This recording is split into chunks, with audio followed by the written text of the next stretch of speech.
Hello and again welcome to my YouTube channel. आज की इस वीडियो में हम लास्ट बायोलॉजिकल क्लासिफिकेशन का लास्ट लेक्चर कवर करेंगे। Viruses, viroids, lichens and prions. Plant kingdom and animal kingdom को हम नेक्स्ट वीडियो में कवर करेंगे। तो चलिए without any delay we start video. Viruses, viroids, lichens and prions, इन सभी को जो विटेकर के 5 किंगडम क्लासिफिकेशन है उसमें मेंशन नहीं किया गया है। क्यों? क्योंकि ये ए सेलुलर ऑर्गेनिज्म है। मीन्स ये ऐसा कोई भी कैरेक्टर शो नहीं करते जो एक लिविंग ऑर्गेनिज्म या सेलुलर ऑर्गेनिज्म शो करता है। तो इस वजह से विटेकर ने इन्हें इंक्लूड नहीं किया है। जब ये किसी लिविंग बॉडी से अटैच होते हैं, उनके कांटेक्ट में आते हैं, तभी ये लिविंग कैरेक्टर को शो करते हैं उनकी बॉडी में एंटर करने के बाद। जैसा कि मैंने पहले बताया कि ए सेलुलर ऑर्गेनिज्म है, तो ये किसी भी तरह के लिविंग कैरेक्टर को शो नहीं करते हैं, ना reproduction, respiration and metabolism, growth, ये सब कोई भी कैरेक्टर ये शो नहीं करते हैं। कब? जब ये किसी लिविंग बॉडी यानी कि लिविंग ऑर्गेनिज्म के कांटेक्ट में आते हैं, उसकी बॉडी में एंटर करते हैं। एंटर करने के बाद उसके मशीनरी सिस्टम पर ये अटैक करते हैं और फिर वहाँ पर ये अपने ग्रोथ को इंक्रीज करते हैं, ये डेवलपमेंट करते हैं। Next we see virus are not a truly living organism. Why? Because of absence of a cell structure. Cell structure means जिसमें प्लाज्मा मेम्ब्रेन हो एंड अदर सेल ऑर्गेनेल्स वगैरह हो, इन सब के प्रेजेंस होने की वजह से वो लिविंग है। लेकिन वायरस में ऐसा कोई भी कैरेक्टर नहीं है जो ये शो करे कि ये एक लिविंग ऑर्गेनिज्म है। कुछ कॉमनली नोन डिजीज़ हैं जैसे कि mumps, small pox, herpes, influenza, polio, ये सभी जो डिजीज़ हैं ये वायरस की वजह से होते हैं। एंड वायरस एक नॉन सेलुलर ऑर्गेनिज्म है। क्यों? क्योंकि हैविंग एन इनर्ट यानी कि इनएक्टिव स्टेज होती है क्रिस्टलाइन के फॉर्म में। कब? जब वो अपने लिविंग सेल या किसी भी लिविंग सेल से जब वो दूर होता है तो वो एक क्रिस्टलाइन के फॉर्म में होता है, इनएक्टिव होता है। वायरस जब किसी लिविंग बॉडी के कांटेक्ट में आते हैं तो सबसे पहले ये क्या करते हैं कि उसके जो आउटर लेयर होती है उससे चिपक जाते हैं। चिपकने के बाद इनका जो न्यूक्लिक एसिड होता है, चाहे वो आरएनए हो या डीएनए हो, वो उसकी बॉडी में एंटर कर देता है, जैसे कि आप फिगर 3 में देख रहे हैं। और एंटर करने के बाद ये जो डीएनए या आरएनए होता है, होस्ट सेल के मशीनरी सिस्टम पर ये अपना अटैक करते हैं। अटैक करने के बाद वहाँ पर सब कुछ चेंज करके ये अपनी बॉडी को ही मल्टीप्लाई करके ये मेडअप करने लगते हैं। एंड फिफ्थ फिगर में आप देखेंगे कि इनकी जो बॉडी के पार्ट्स हैं वो असेंबल होते हैं। असेंबल होने के बाद जो होस्ट सेल की सेल वॉल होती है, आउटर लेयर होती है, वो रप्चर हो जाती है, फट जाती है और जितने भी वायरस के पार्टिकल अंदर मेडअप हुए होते हैं वो सभी फ्री हो जाते हैं। एंड ये साइकिल अगेन एंड अगेन चलती रहती है। आइवानोवस्की ने सबसे पहले वायरस का नाम दिया था। वायरस का मीनिंग होता है वीनम या फिर पॉइजनस फ्लूइड। और उन्होंने जब टोबैको के प्लांट पर मोज़ेक डिजीज़ को देखा तो जो माइक्रोब उस पर मिले थे उसी की वजह से उन्होंने ये वायरस का नाम दिया। नेक्स्ट है स्मॉलर देन बैक्टीरिया। जो वायरस होते हैं बैक्टीरिया से भी ज़्यादा स्मॉल होते हैं। क्यों? क्योंकि जो एक बैक्टीरिया प्रूफ फिल्टर था, जब वायरस को उसमें से छाना गया, फ़िल्टर किया गया तो ये उससे भी बाहर आ गए। तो इस वजह से ये समझ में आया कि ये बैक्टीरिया से भी स्मॉल होते हैं। नेक्स्ट है बेजरीनिक 1898। इन्होंने एक डिज़ीज़ प्लांट का कुछ फ्लूइड निकाला, यानी कि उसकी जो पत्तियाँ होती हैं उससे उन्होंने फ्लूइड निकाला और निकालने के बाद उसे एक हेल्दी प्लांट के ऊपर डाल दिया। तो कुछ टाइम के बाद इन्होंने देखा कि जो हेल्दी प्लांट था वो भी कैसा हो गया, डिजीज़फुल हो गया, जो कि पहले प्लांट में डिजीज़ था। तो इसी वजह से इन्होंने वायरस को कहा कि contagium विवियम fluidum. Contagium means infectious, विवियम means living and fluidum means fluid, यानी कि एक ऐसा लिविंग फ्लूइड जो कि इन्फेक्टियस होता है, किसी हेल्दी प्लांट को इन्फेक्टेड कर सकता है।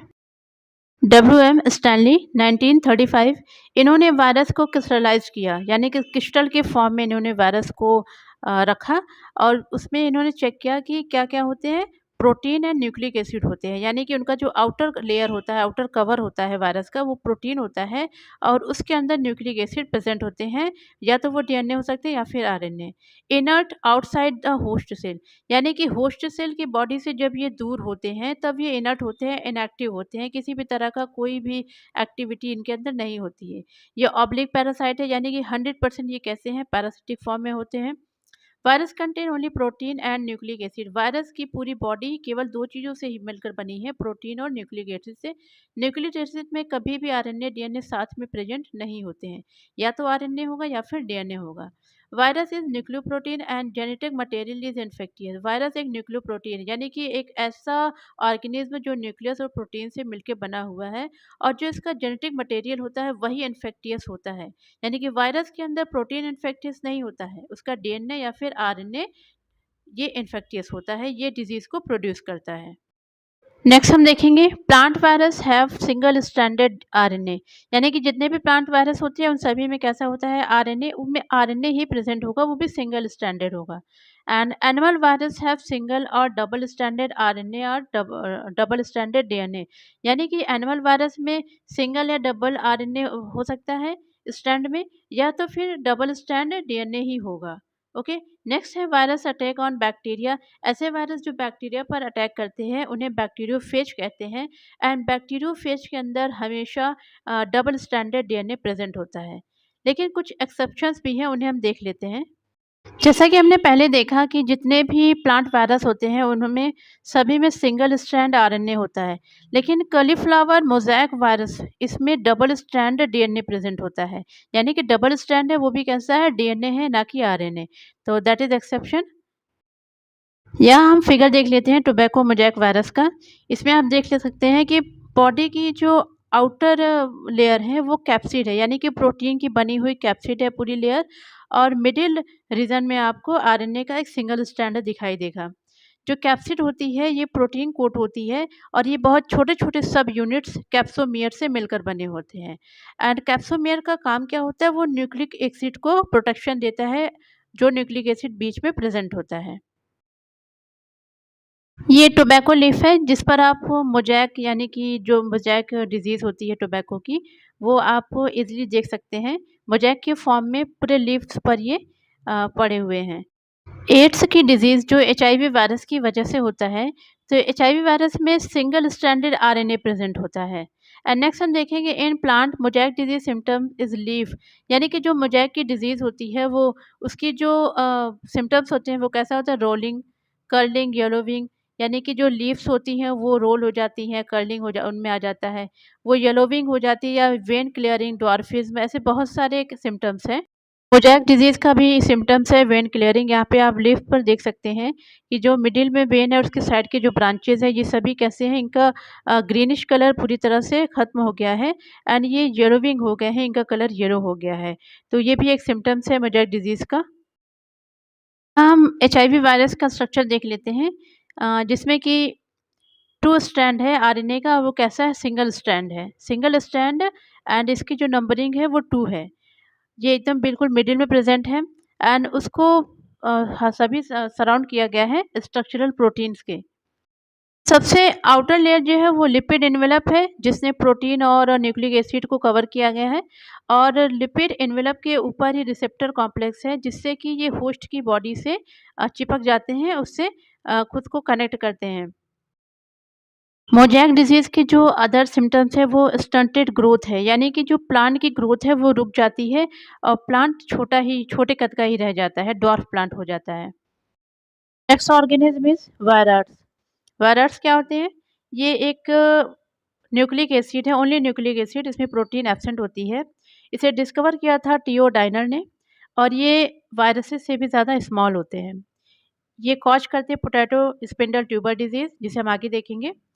Found to be a free RNA, ये फ्री आरएनए के फॉर्म में मिलते हैं, यानी कि प्रोटीन इनमें एब्सेंट होता है, protein coat absent. Low molecular weight of RNA, इसके आरएनए का, वायरस का जो आरएनए है उसका मॉलिक्यूलर वेट सबसे ज़्यादा लो होता है, यानी कि 75,000 से 1,30,000 के बीच में इसका मॉलिक्यूलर वेट होता है। तो मे भी शायद पूछ लिया जाए नीट में। प्रोटीन कोड जो कि वायरसेस में प्रेजेंट होते हैं, लेकिन वायरस में एब्सेंट होते हैं, इसी वजह से इस एक फ्री आरएनए पार्टिकल को वायरस कहा गया। फिगर में आप पोटैटो स्पिंडल ट्यूबर डिजीज़ को देख सकते हैं। जो फर्स्ट पोटैटो है वो फ्रेश है, यानी कि पूरी तरह से हेल्दी है, लेकिन जो सेकेंड एंड थर्ड हैं ये पोटैटो स्पिंडल ट्यूबर डिजीज़ को शो करते हैं। इसे आप पहचानेंगे कैसे? पोटैटो जिनमें स्पिंडल ट्यूबर का डिजीज़ होता है, इनके जो दोनों एंड्स होते हैं वो टैपर्ड होते हैं, यानी कि आगे चल के इनके दोनों एंड्स पतले हो जाते हैं, और इसी वजह से ये पता चलता है कि इनमें स्पिंडल ट्यूबर डिजीज़ है। That is viroids and rod shaped wired, यानी कि इसका जो शेप है वो रॉड टाइप में है। Now we cover lichens. Lichens के जो स्ट्रक्चर हैं वो सिम्बायोटिक एसोसिएशन का होता है। मीन्स इसमें एल्गी एंड फंगी दोनों एसोसिएट रहते हैं। एल्गल कंपोनेंट को फाइकोबायोंट कहते हैं एंड फंगल कंपोनेंट को माइकोबायोंट कहते हैं। एल्गी फूड को प्रिपेयर करता है बिकॉज ऑफ उसमें क्लोरोफिल प्रेजेंट होता है, एंड फंगी उसे शेल्टर प्रोवाइड करता है एल्गी को, और मिनरल और वाटर को एब्जॉर्ब करता है और एल्गी को प्रोवाइड करता है फॉर फोटोसिंथेसिस, फूड प्रिपरेशन के लिए। Lichens are good pollution indicator. Means जिस जगह पर बहुत ज़्यादा पॉल्यूशन होता है ये वहाँ पर ग्रो नहीं करते हैं, तो इससे पता चलता है कि उस एरिया में पॉल्यूशन बहुत ज़्यादा है। Lichens are very sensitive to sulphur dioxide. Means sulphur dioxide की वजह से ये बहुत ज़्यादा सेंसिटिव होते हैं। जिस जगह पर सल्फर डाइऑक्साइड की क्वांटिटी उस एरिया में ज़्यादा होती है वहाँ पर लाइकेंस ग्रो नहीं करते हैं। मीन्स ये बहुत ही छोटी स्केल पर ग्रो करते हैं। ये लाइकेंस का पिक्चर है जो कि एक ट्यूब पर यानी कि पेड़ की टहनी पर लगा हुआ है। एल्गी कंपोनेंट फूड प्रिपेयर करता है एंड फंगल कंपोनेंट एल्गी को shelter, mineral and water provide करता है। Next we see prions. Prions is a abnormally folded protein particles. Abnormally means ये बहुत ज़्यादा एबनॉर्मली फोल्डेड हो जाते हैं जिसकी वजह से ये डिजीज़ को काज करते हैं, एंड ये ब्रेन के अंदर एबनॉर्मली फोल्डेड होते हैं। An agent to transmit disease, ये एक एजेंट की तरह काम करता है डिजीज़ को ट्रांसमिट करने में। Prions only a protein particle, तो इसमें ना तो आरएनए प्रेजेंट होगा और ना ही डीएनए प्रेजेंट होगा। प्रायंस कॉज न्यूरोलॉजिकल डिजीज़, ये न्यूरोलॉजिकल डिजीज़ को प्रोड्यूस करते हैं, कॉज करते हैं। प्रायंस की वजह से जो डिजीज़ मोस्टली नोटेबल है वो है बीएससी, मैड काउ डिजीज़, और सीआर जैकोब डिजीज़ जो कि ह्यूमन के अंदर होता है एंड बीएससी काउ के अंदर होता है। सीजे डी का फुल फॉर्म होगा क्रुड्जफेल्ड जैकोब डिजीज़। तो ये प्रायंस के बारे में हो गया। हम इसे थोड़ा सा डिटेल में देख लेते हैं सीजे डी को और बीएससी को। Here we can see figure of prions which is a abnormally folded protein particles. Means abnormally folded होने की वजह से ही ये डिजीज़ को कॉज करता है, जो कि कैसा होता है, न्यूरोलॉजिकल डिजीज़ होते हैं। काऊ में mad cow disease and human में सीजे डिजीज़।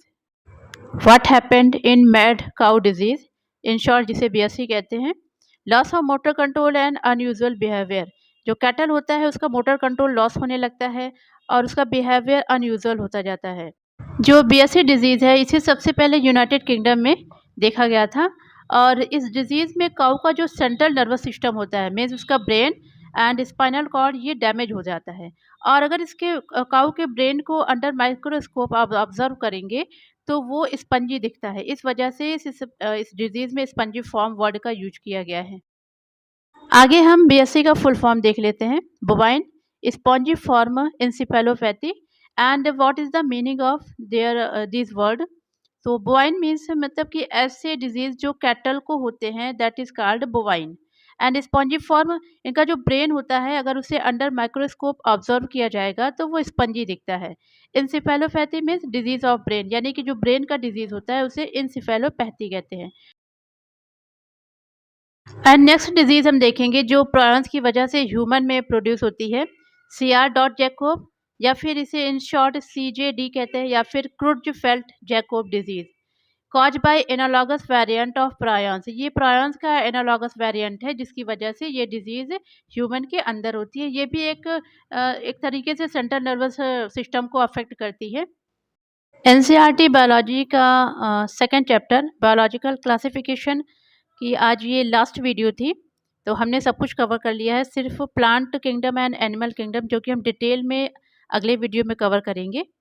वीडियो आपको हेल्पफुल लगी तो प्लीज़ इसे लाइक एंड शेयर कीजिए, चैनल को सब्सक्राइब कीजिए, एंड कोई सजेशन हो तो प्लीज़ कमेंट कीजिए।